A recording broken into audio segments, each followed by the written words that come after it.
നമസ്കാരം. ഇറാനിലെ ഖോമിൽ അമേരിക്കയും ഇസ്രായേലും സംയുക്തമായി നടത്തിയ ആക്രമണത്തിൽ 6 പേർ കൊല്ലപ്പെട്ടതായി റിപ്പോർട്ട് പുറത്തു വന്നിട്ടുണ്ട്. സാധാരണക്കാരാണ് മരിച്ചതെന്നാണ് വിവരം.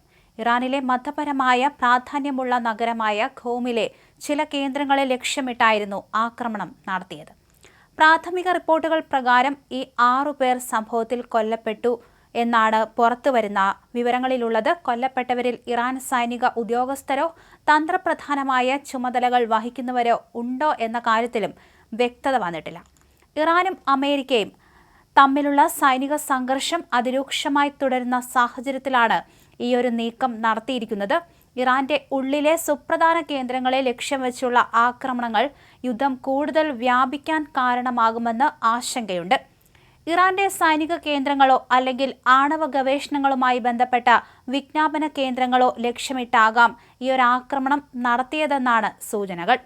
ഇറാൻ അമേരിക്ക യുദ്ധവുമായി ബന്ധപ്പെട്ട വാർത്തകൾ അതിവേഗം തന്നെ മാറിക്കൊണ്ടിരിക്കുകയാണ്.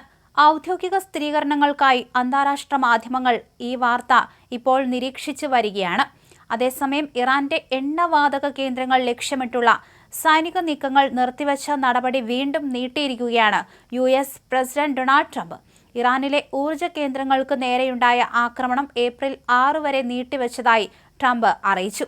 ഇറാനുമായുള്ള നയതന്ത്ര ചർച്ചകൾ കൃത്യമായ ദിശയിലാണ് മുന്നേറുന്നതെന്നും സമാധാനപരമായ ഒരു പരിഹാരത്തിന് സാധ്യതയുണ്ടെന്നും ട്രംപ് വ്യക്തമാക്കുകയും ചെയ്തു.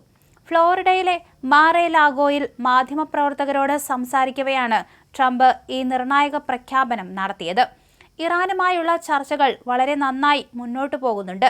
വലിയൊരു സംഘർഷം ഒഴിവാക്കാൻ എല്ലാവരും ആഗ്രഹിക്കുന്നുണ്ട്. അതുകൊണ്ട് തന്നെ അവരുടെ ഊർജ്ജ കേന്ദ്രങ്ങൾ ആക്രമിക്കുന്നതിനായുള്ള തീരുമാനം ഏപ്രിൽ 6 വരെ ഞാൻ നീട്ടിയിരിക്കുകയാണ്. നയതന്ത്രത്തിന് ഒരു അവസരം കൂടി നൽകാനാണ് എന്റെ തീരുമാനം, ട്രംപ് വ്യക്തമാക്കി. അതേസമയം ഇറാൻ യുദ്ധം എങ്ങും എത്താതെ തുടരുന്നതിനിടെ അമേരിക്ക അന്തിമ യുദ്ധത്തിന് തയ്യാറെടുക്കുന്നതായി റിപ്പോർട്ടുണ്ട്.